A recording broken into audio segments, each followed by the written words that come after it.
Thank you, Gary, for the opportunity to share the podium with the Governor, Mitzi, Dr. Punch, the mayors, and the distinguished group of leaders we have with ASU, SFAZ, and the Greater Valley community.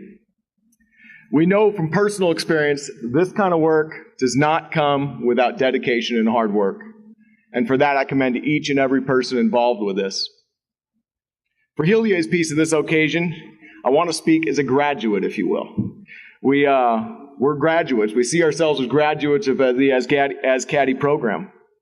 From 2008 to 2010, we were nurtured, trained, and developed within this campus.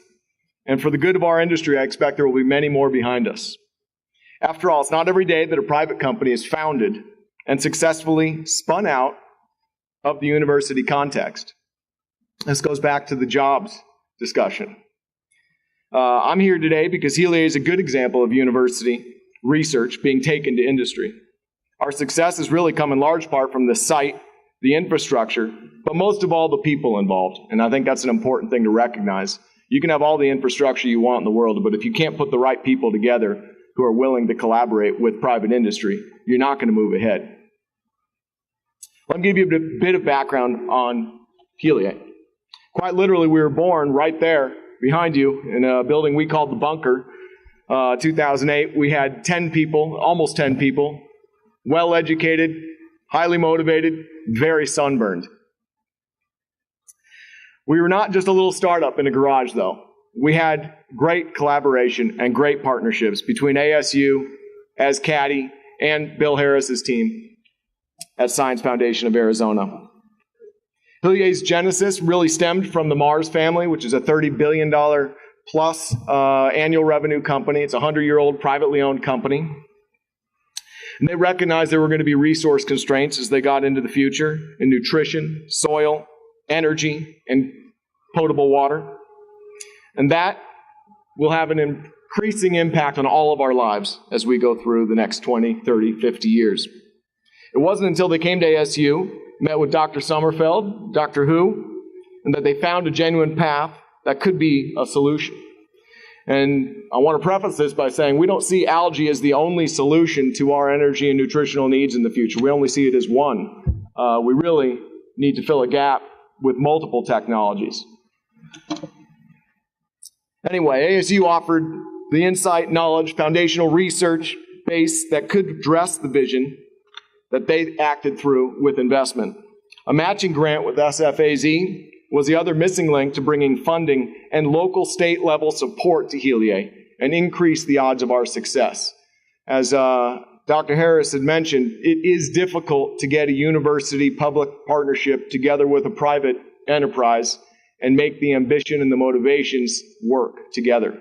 And Dr. Harris and his team were able to kind of merge that. The foundational algae research that was necessary could not have been accomplished in the private sector alone. It demanded the unique skill sets offered by university-style research in combination with private industry investment and focus. This model, I hope ASU can replicate with many more partners, specifically in the algae world, for generations to come. And certainly with this incredible site now, you're going to have a lot of opportunity to do so.